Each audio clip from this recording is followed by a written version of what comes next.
Today in Delhi, the union capital, viewers, the capital of this country, which is an aspirational great power, you can barely see the prominent landmarks. You have to go and zoom in on Akshardham. You can't see India Gate. The city landmarks have disappeared. Qutub Minar, India Gate, the familiar skyline erased behind a thick, toxic haze.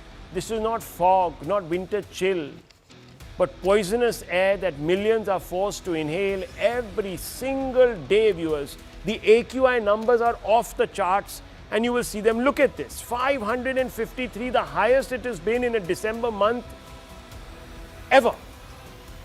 The impact is deadly and cumulative. Damaged lungs, rising heart attacks and strokes, higher cancer risk, asthma, chronic bronchitis, weakened immunity, and this is where the uncomfortable comparison begins.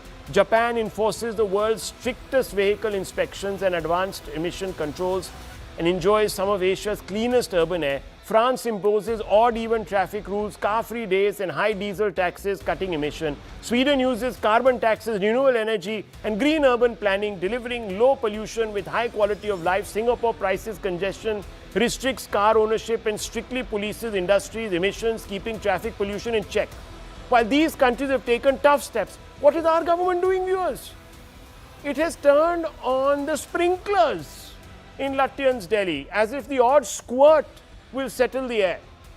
The tragedy is that not only is the government wasting water, but also taxpayer money as it chases optics and not solutions. Look at this, viewers. Anti-smog guns, pole-mounted systems, using 84 liters of water that could go to some poor people and enrich their lives.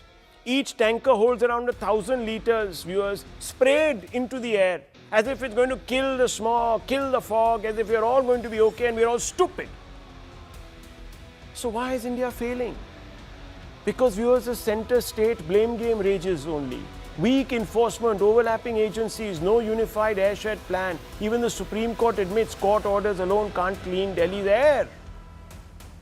This is what it said. Lawyers' party should opt for hybrid mode, use video conferencing to appear before courts. And we are in the last week of Parliament, viewers. And this story, which is completely wrecking lives across all of North India, has not been discussed by Parliament. They are still wondering which day they should pick to have this debate, viewers. This is what the Supreme Court is saying. The CAK must consult everyone, take all on board. It's an emergency, viewers. Has the NDA run out of ideas? It's not looking good for it. Let's ask some questions. Anil Gupta, straight question to you. Have you run out of ideas, sir? Is that what's happened? What's going on? Yeah, good evening to you and all the viewers. There is no run out of the ideas. Really? Before I answer your question, let me come to some of the figures. Sir, India I don't is want these figures. Please, Mr. Gupta ji, I don't want these figures. Don't go back into time. We've had a great monsoon. Things have worked out for you. But this is today the reality. My child cannot go to school. Millions of Indians' children can't go to school. All of the north is covered in this. And you are giving me statistics? Sir, we are breathing it. We are living it. And you are giving me statistics? Sir, please, I want to ask you, where is the solution? Forget about the blame. I have not brought an AAP spokesperson. I have brought an environmentalist. I'm asking you, sir, what is the solution? Sprinklers? I have not spoken even a single word. And you are just putting your words into my mouth. I'm not putting any words, I'm asking you a question. I mean, if you have invited me, allow me to speak. Not the statistics I'm saying. You question about the union government. I'm telling, out of 500 gigawatt electricity production, 250 is from the renewable energy. This is the achievement of the Modi government. All the power plants in Delhi-NCR are having FGT now. So all the noxious gases are being absorbed. This is the statistics and this is a fact. What we wanted to achieve in 2030, we have achieved. And it is also a fact. What is the wind speed today? It is 0 to 5. So there is no dispersion. It is also a fact. I'm not saying we have a good situation. We have a bad situation. I want I'm you to admitting see, this. if you are really talking about how it's such an odd time. Maybe the wind speed has fallen to 6 or 5 or whatever it is, kilometers an hour or whatever it is. I want to show you the first graphic I put out of the numbers. It's a graph. And you look at the red marks in that. Yes, we have reached 555. That is it. But look at the lowest that it's been. From the 7th to the 15th, it was only 302 viewers. So I am obviously confused, viewers. And I'm concerned. And I want to bring in Mr. Jha. Is there something that the NDA is not doing? Let me ask you, sir. You've been up to the Supreme Court. You must have had a case. Tell us, what is it that it's not doing? Maybe Mr. Gupta can report back to his team.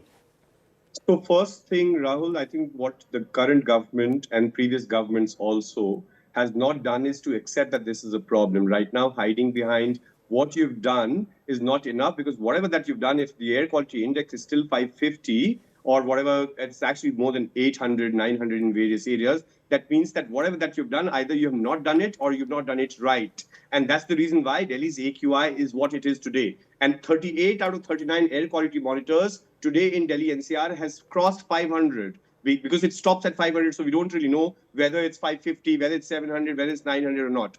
Therefore, I think it's very, very important that if this was an emergency, if this was a concern, if there was proportionate action taken, the situation would not be this. So therefore, to tell for a government representative to say that they have done enough and they're doing all that is under the command, then the situation would not be this bad. And by the way, your studio is in Noida, so this is not just a Delhi problem. I live in Gurgaon. Currently, today I'm in Delhi, and the entire North India, in fact, actually is grappling with this issue. But our parliament doesn't have time to do it. And in all of this, the first and foremost thing, Rahul, and I keep talking about it, and because we bring in the solution of Beijing, which the government needs to understand that everything Chinese is not anti-national. Their Beijing solution is extremely interesting. Beijing, exactly. And by the way, Rahul, what the government is now telling us last week in the parliament, that IQ Air or the international air quality monitoring standards don't apply to India. So I'm going by, I am not going by that. I'm going by the Indian government website.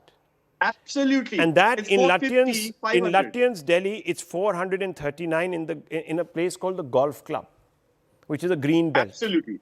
And imagine what it will be in Sangam Vihar, or in Lakshmi Nagar, in many other areas. Because 3-2% density, area density Lajpat is very Nagar 575.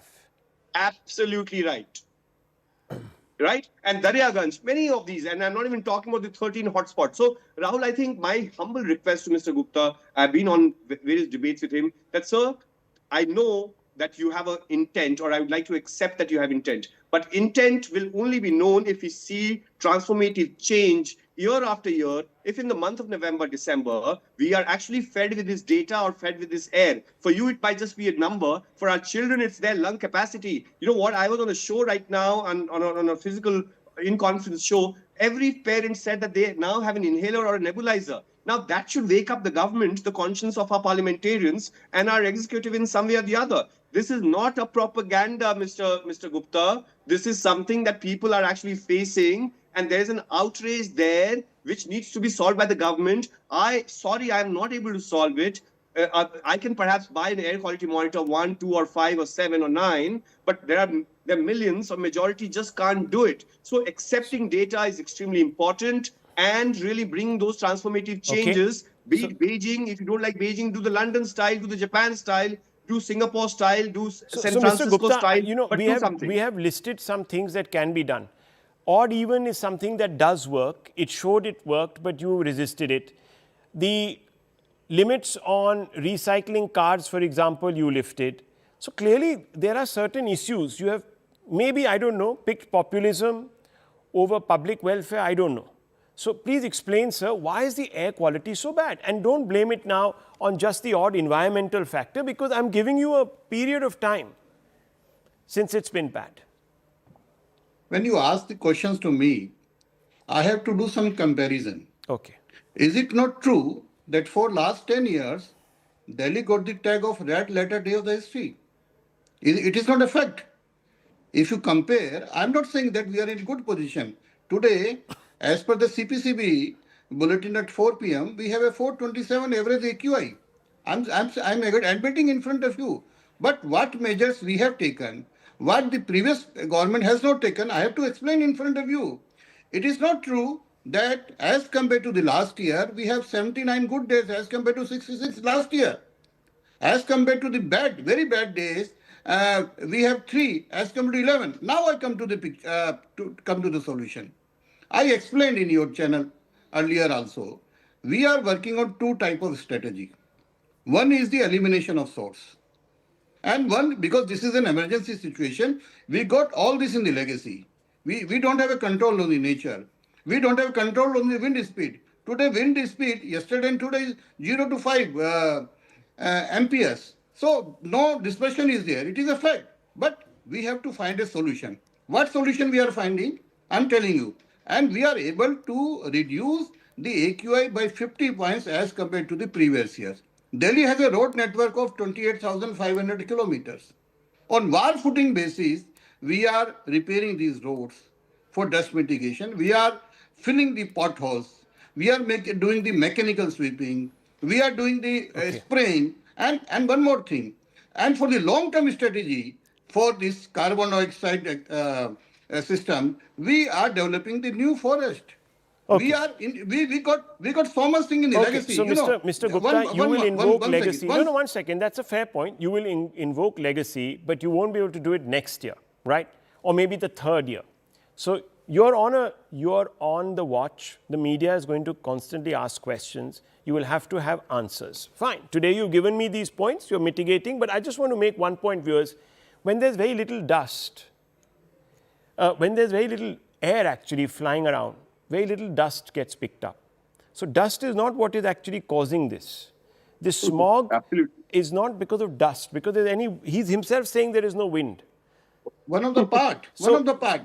In this particular 3 or 4 days, viewers, it's not been the dust. And this is a fact. This has been told to us by even the meteorological office. There is no dispersion. Anyhow, I leave it at this, viewers, because there's only that much one can say. The government has to start taking this very seriously. And all of you have to make this an election issue. Otherwise, it's not going to work. Kick governments out who can't give you clean air. That's the least that we can hope for. Kick them out. Don't vote for them. Press nota if it comes to it. I leave it to this.